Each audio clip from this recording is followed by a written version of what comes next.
Saludamos con mucho gusto al doctor Juan Carlos Barrón Pastor. Él es investigador y secretario académico del Centro de Investigaciones sobre América del Norte de la Universidad Nacional Autónoma de México. Doctor, bienvenido a Capital 21. Muchas gracias por acompañarnos. Muchas gracias, Juan.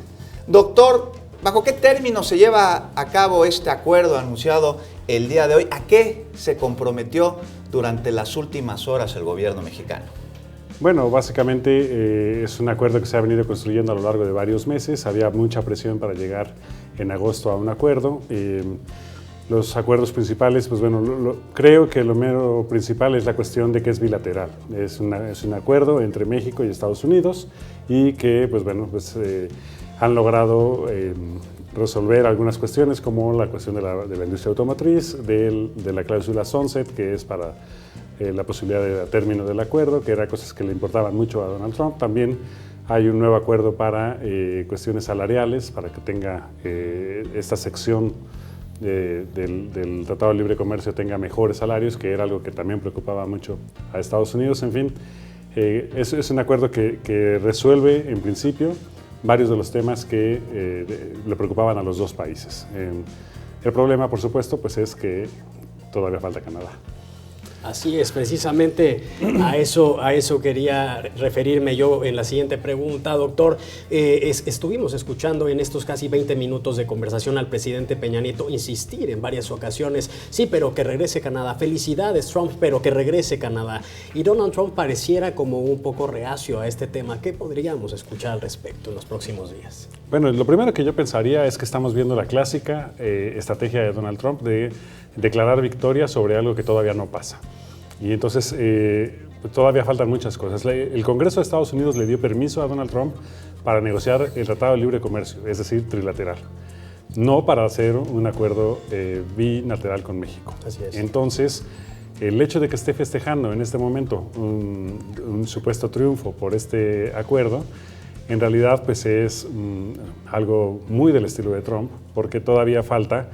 Suponiendo pues que Canadá se sume al acuerdo, pues no habrá problema, pero si Canadá no pone su firma, como bien se ha dicho, pues entonces pues no habrá acuerdo. Y si no hay acuerdo, entonces en realidad el equipo negociador de Estados Unidos no estaba autorizado para firmar un nuevo acuerdo bilateral, sino nada más renegociar el trilateral. Incluso rebautizándolo, ¿no? Dijo que se llame ahora Acuerdo Comercial Estados Unidos-México, también fue extraño eso.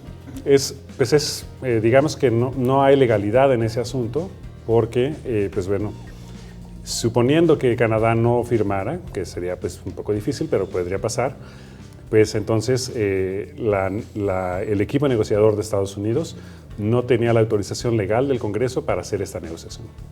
Doctor, pues las dos administraciones, la estadounidense y la mexicana, pues parece que tenían la intención de que este acuerdo se firmara y de que el Tratado de Libre Comercio, su revitalización que le han llamado en algunos lugares, se firme antes de que la próxima administración entre en funciones. ¿A qué se debe este deseo de ambas partes? Bueno, los dos presidentes en funciones están muy interesados en que esto se realice lo antes posible. Trump y Peña Nieto están teniendo en común esta cuestión.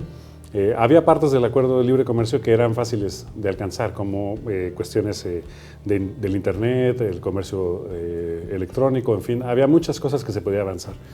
También el equipo negociador mexicano pues, supo llevar bien las negociaciones que eran más complicadas y bueno, también creo que para efectos prácticos fue una buena decisión para los dos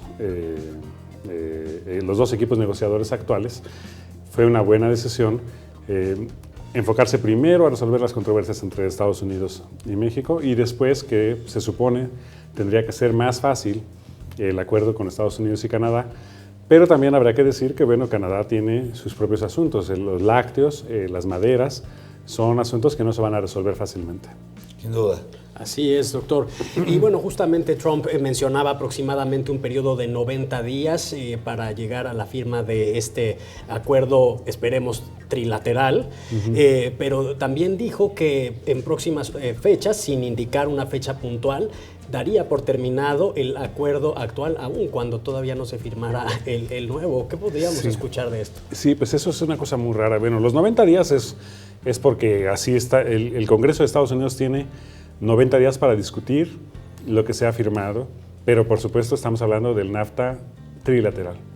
Entonces, si a los equipos negociadores les ha tomado 13 meses llegar a un acuerdo entre México y Estados Unidos, presionar a Canadá para que el viernes tengan ya un acuerdo, pues es una forma pues muy del presidente Trump de provocar una negociación, pues digamos, contra las cuerdas para el equipo canadiense. Al mismo tiempo, bueno, Canadá en realidad tiene muchas ventajas para negociar con Estados Unidos. Han tenido un acuerdo previo, ha habido antes un acuerdo bilateral entre Estados Unidos y Canadá. Entonces, posiblemente por eso haya confianza por parte de los dos equipos, el estadounidense y el canadiense, para pensar que pueden llegar a un buen acuerdo. Sin embargo, 5 días, aún para los mejores negociadores, pues suena pues misión imposible. Doctor, pero finalmente el presidente Donald Trump parece que primero avienta el tiro y luego pone el blanco para decir que dio en el blanco. Y en este sentido, si todo sale como se espera y Canadá se integra a las negociaciones, ¿cuándo podrían estar firmando un tratado de libre comercio de América del Norte revitalizado y cuándo entraría en vigor? Bueno, si fuera todo miel sobre hojuelas, pues yo creo que tanto México como Estados Unidos están listos para firmar un acuerdo en 90 días, es decir, antes de que termine el mandato del presidente Peña Nieto. Doctor, pues un gusto recibirlo. Muchas gracias por acompañarnos. Muchas gracias a ustedes por la invitación. Al contrario, muchas gracias. Es el doctor Juan Carlos Barrón Pastor, investigador y secretario académico del Centro de Investigaciones sobre América del Norte de la UNAM. Y bueno, vamos a una pausa y regresamos. Tenemos más información. No se vaya, seguimos en 21 Noticias.